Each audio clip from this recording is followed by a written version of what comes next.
जो ही फेज़ है जो हर जगह ते इन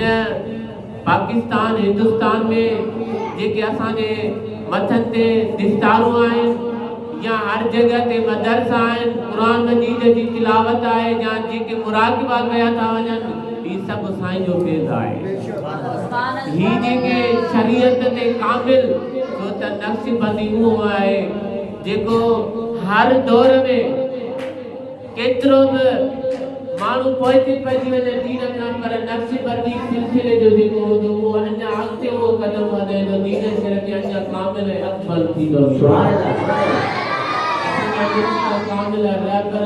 उन नक्शबंदी सिलसिले जी हिकिड़ी घड़ी आहिनि तव्हां ॾिसो था त संदन बचड़ा संदन ऐं संदन आल सभु शरीयत आहिनि जेके दरगाह जा पांधीअ आहिनि तव्हां उन्हनि खे ॾिसंदो त सभु शरीयत ऐं सुनत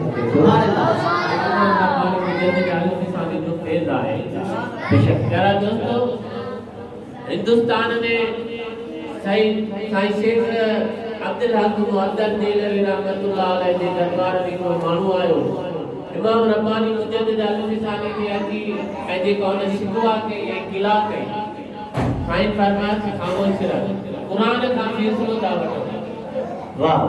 क़ुरान खां फ़ैसिलो था वठो जेको क़ुरान फ़ैसिलो ॾिनो इमाम रब्बानी मुजद्दिद अल-फिसानी जे मुतालिक़ उहो ई असांखे क़बूल हो जो त हिकिड़ी फार क़ुरान ते बि लिखी आहे। बेशक वो साईं जन छा के क़ुरान मजीद खणी ऐं खोलियऊं साईं जन जो इहो दस्तूर हूंदो जॾहिं क़ुरान मजीद जी फाल कढंदा हुआ त क़ुरान मजीद बंदि करे वरी खोलींदा हुआ पोइ जेकी पीरी सिट ईंदी पीरे वर्के ते उन सिट जो तर्जुमो पढ़ी उनखे उहा फाल ॿुधाईंदा त हिन जो मक़सद ई आहे। जॾहिं साईं शेख अब्दुल हक मुअद्दल देलवी रहमतुल्लाह अलैह वॾा कामिल बुज़ुर्ग आहिनि साईं जी तव्हांखे हिकिड़ी थोरी करामत ॿुधायां थो इमाम रब्बानी मुजद्दिद अल-फिसानी जी साईं शेख अब्दुल हक मुअद्दल देलवी रहमतुल्लाह अलैह जॾहिं हज शरीफ ते विया हुते मदीने पाक में जॾहिं विया संदन खे एॾो लुत्फ़ अची वियो जो तारीख़ दान लिखे थो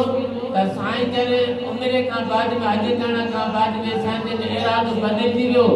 ऐं जेको काल रसूलुल्लाह जो हिंदुस्तान में सबक़ ॾींदा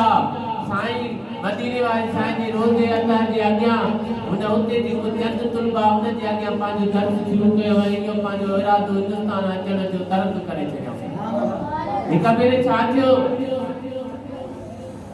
जो ख्वाब में सुतल हुआ हुजूर अकरम सल्लल्लाहु अलैहि वसल्लम जी ज़ियारत नसीब थी पाण फरमाइश पुट तव्हां हिंदुस्तान वञो उते वञी तबलीग कयो।